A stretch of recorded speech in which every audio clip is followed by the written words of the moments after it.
L'aspect privilégié que nous avons, nous, c'est que nous sommes un archipel. Ce sont des îles, ce n'est pas qu'une seule destination, ce sont des destinations. Ce sont des îles, chacune avec leur spécificité. La Grande Terre, la Basse Terre, Marie-Galante, les Saintes, la Désirade. C'est ce que nous voulons mettre en avant, c'est ce côté archipélagique et bien sûr ce côté découverte.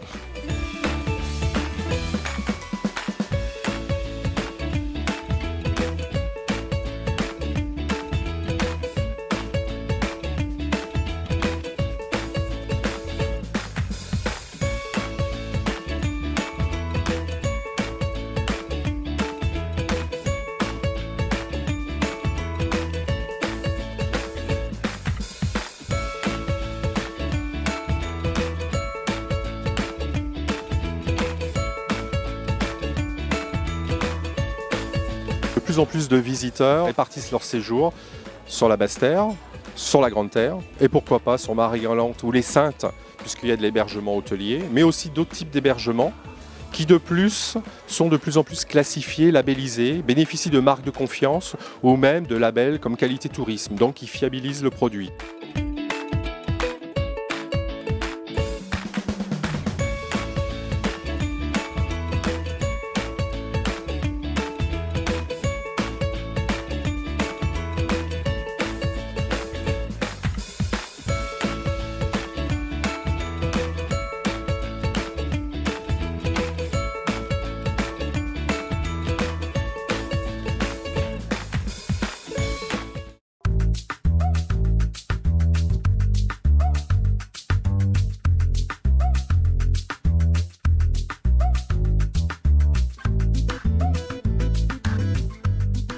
Nous sommes un département français.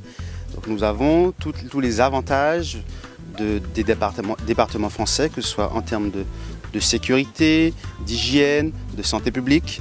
Donc c'est important de le signaler et ça a un côté rassurant quand même pour le visiteur. Après, spécifiquement pour Marie-Galante, il y a un véritable dépaysement quand on vient ici. Il n'y a pas de pollution, il n'y a pas de bruit, il n'y a pas de feu rouge. On arrive ici, il y a une véritable douceur de vivre.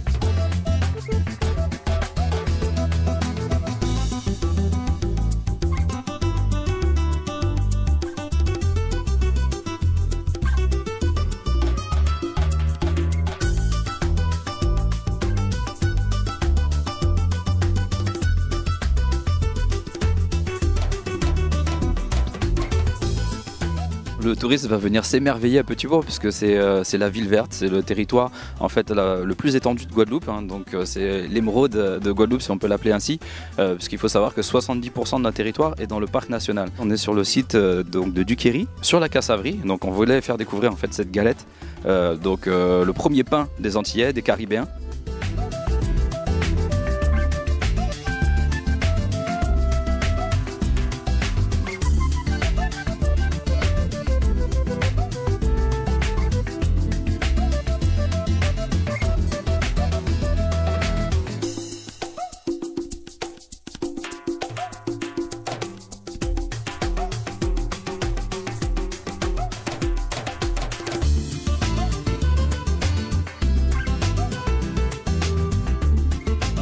Notre slogan, ça va être très clair, c'est seulement les Antilles françaises, mais toutes les Antilles françaises. Ça veut dire une spécialisation, ça veut dire non pas la volonté d'ouvrir sur des choses que l'on connaît mal, mais ne parler que des choses que l'on connaît très bien.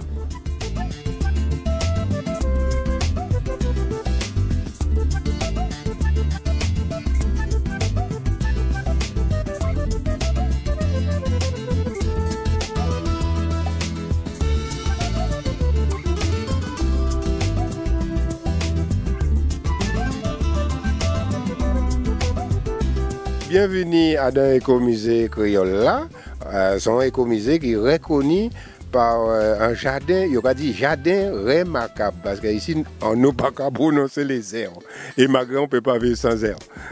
Alors ce jardin remarquable est né du jardin créole au départ. Donc c'est-à-dire tout, l'esprit c'était surtout de vivre en autarcie au départ. Et donc autour de la case créole, il y a tout pour se nourrir et se soigner. C'est un peu ça l'objectif. Et en 2008, c'est passé Écomusée créole.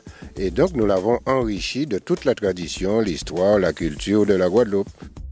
Je reviens chargée de couleurs, de senteurs, d'expériences, de rencontres, de clins d'œil. Une véritable belle découverte et une envie de vendre cette destination qu'il ne faut surtout pas rater. La Guadeloupe est une destination multiclientèle, c'est-à-dire qu'il faut avoir un petit peu de budget. Mais je peux proposer la Guadeloupe à n'importe qui, les familles, les routards même, un petit billet avec un petit gîte, des plongeurs, des marcheurs, des randonneurs, les amoureux de la nature. Pour notre clientèle, qui est principalement une clientèle de salariés des gros CE, ce qu'ils recherchent, c'est la mer, le soleil et le bien-être, voilà. Donc sur la Guadeloupe, ils retrouvent tous ces éléments. Bien qu'il n'y ait pas de 5 étoiles, j'ai quand même découvert des beaux hôtels où ça pourrait correspondre pour une clientèle VIP qui recherche le naturel, ce qui se fait de plus en plus. La Guadeloupe, j'ai l'impression que c'est vraiment un art de vivre. Donc prendre le temps de se balader, d'aller à la rencontre des gens. Enfin, j'ai vraiment adoré leur humour, leur accueil chaleureux. Il ne faut pas hésiter à faire le premier sourire et là on est reçus comme des rois. Une population ouverte, chaleureuse, accueillante et une destination envoûtante. On en prend plein les yeux, plein le nez par ses odeurs, ses saveurs. Donc ça fait vraiment ressentir, ça fait vraiment travailler tous les sens. Et pour moi, c'est un rêve.